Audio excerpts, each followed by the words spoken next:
নমস্কার, welcome to our channel Sudiksha Academy. Sudiksha একাডেমির YouTube পেজে তোমাদের সকলকে স্বাগত। তোমরা দেখেছো যে আমাদের একাডেমিতে এর আগেও ইংলিশের এবং অঙ্কের কম্পিটিটিভ এক্সাম রিলেটেড ক্লাসে শুরু হয়ে গেছে। তো এর আগে আমরা ইডিয়াম, ওয়ান ওয়ার্ড, তারপরে তোমার কালেক্টিভ নাউন এগুলো করিয়েছি। আজকে সেরকমই আরো কিছু ওয়ান ওয়ার্ড সাবস্টিটিউশন নিয়ে আজকে তোমাদের ক্লাসে চলে এসেছি। দেখো, এক নম্বর কি আছে? Number one who supervises in the examination hall. একজন ব্যক্তি যে পরীক্ষার হলে দেখাশোনা এবং পর্যবেক্ষকের কাজ করেন তাকে বলা হয় ইনভিজিলেটর। যিনি পরীক্ষার হলে, তোমরা ক্লাস লেভেলে, মাধ্যমিক উচ্চ লেভেলের যে এক্সাম গুলো দিয়েছো বা এই যে কম্পিটিটিভ এক্সাম বিভিন্ন জায়গায় দিতে যাও সেন্টারে, তখন যিনি আমাদের খাতা দেন এবং ইনস্ট্রাকশন বলে দেন এবং বিভিন্ন দেখাশোনার কাজটা করেন, সুপারভিশন করেন, তাকে আমরা বললে থাকি invigilator. Number two, one who is the incharge of a museum. একজন ব্যক্তি যে একটা মিউজিয়ামের দায়িত্বে থাকে, একটা মিউজিয়ামের দায়িত্বে থাকা ব্যক্তিকে বলা হয় কিউরেটর। কিউরেটর। আবার এটা আমরা বলতে পারি one who is incharge of a cricket pitch. এই কিউরেটর শব্দটা মিউজিয়ামের দায়িত্বে থাকা ব্যক্তির ক্ষেত্রে যেমন ব্যবহার হয়, তেমনি ক্রিকেট পিচের দেখাশোনার দায়িত্বে যিনি থাকেন তাকে আমরা কিন্তু কিউরেটর বলতে পারি। নোট করে নিন। Number three, one who ড্রজ map. একজন ব্যক্তি যিনি মানচিত্র তৈরি করেন, ম্যাপ তৈরি করেন, তাকে আমরা বলতে পারি কার্টোগ্রাফার। Cartographer, CARTOGRAPHER, cartographer. আচ্ছা, number four, animal that lives in water. এটা খুবই কমন, আমরা ছোটবেলা থেকে পড়ে এসেছি।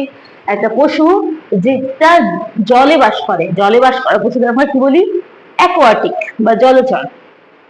Number five, a person who feels pleasure by hurting others. একজন ব্যক্তি যে অন্যদের আঘাত করে সুখ পায় বা শান্তি পায় তাকে আমরা বলতে পারি sadist. Number six, the study of human face. মানুষের মুখমণ্ডল নিয়ে যে পড়াশুনো, মুখমণ্ডলের বহিরাবরণে যে সব জিনিসগুলো আছে সেটা নিয়ে যে পড়াশুনো, সেটাকে বলা হচ্ছে ফিজিওগনোমি। জি এর উচ্চারণটা মিউট হবে, physiognomy. Number seven, a state of abstention from marriage. বিবাহ থেকে বিরত থাকার যে প্রথা, বিয়ে না করার যে প্রথা, সেটাকে বলা হচ্ছে সেলিবেসি। আর যিনি বিয়ে না করে থাকেন তাকে বলা হয় সেলিব্যাট, চিরকুমার। আচ্ছা, আর মেয়েদের ক্ষেত্রে হলে হবে এটা স্পিনস্টার। ছেলেদের ক্ষেত্রে হলে হবে সেলিব্যাট, এবং মেয়ে যে বিয়ে করেনি, আজীবন চিরকুমারী হয়ে থাকে, তাকে বলা হয় স্পিনস্টার। মনে রেখো। Number eight, a place where bodies are kept for postmortem. একটা জায়গা যেখানে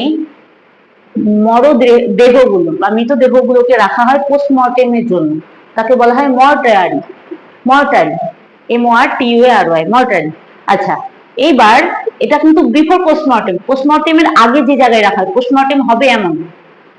আর যেখানে পোস্টমর্টেম হয়ে যাওয়ার পর a place where bodies are kept for identification, মানে আফটার পোস্টমর্টেম আইডেন্টিফিকেশনের জন্য রাখা হয়, মানে বাড়ির লোকেশন নিয়ে যাবে, সেটাকে বলা হচ্ছে morgue. Morgue. Number nine, A home for old person. একটি জায়গা যেখানে বৃদ্ধ মানুষদের রেখে সেবা শুশ্রূষা করা হয়, সেটাকে বলা হচ্ছে ইনফার্মারি। ইনফার্মারি। আচ্ছা, number ten, a practice having extra marital relation.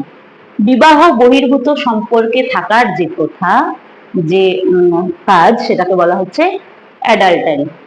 A practice having extra marital relation, বিবাহ বহির্ভূত সম্পর্কে জড়িত থাকা সম্পর্ককে বলা হচ্ছে অ্যাডাল্টারি। আচ্ছা, আজকে আমাদের ওয়ান ওয়ার্ড সাবস্টিটিউশনের ক্লাস এই অবধি। যারা শেষ অবধি ক্লাসটি দেখলে তাদেরকে অসংখ্য ধন্যবাদ। যদি আমাদের চ্যানেলে নতুন হয়ে থাকো, চ্যানেলটিকে সাবস্ক্রাইব করে দিয়ে অল নোটিফিকেশন বাটনে প্রেস করে দিও, এবং তুমি এবং তোমার বন্ধুরা যারা কম্পিটিটিভ এক্সামের প্রস্তুতি নিচ্ছ এবং যারা সবে শুরু করেছো কম্পিটিটিভ লাইনে আসা, তারা সকলকে শেয়ার করে দিও। Thank you.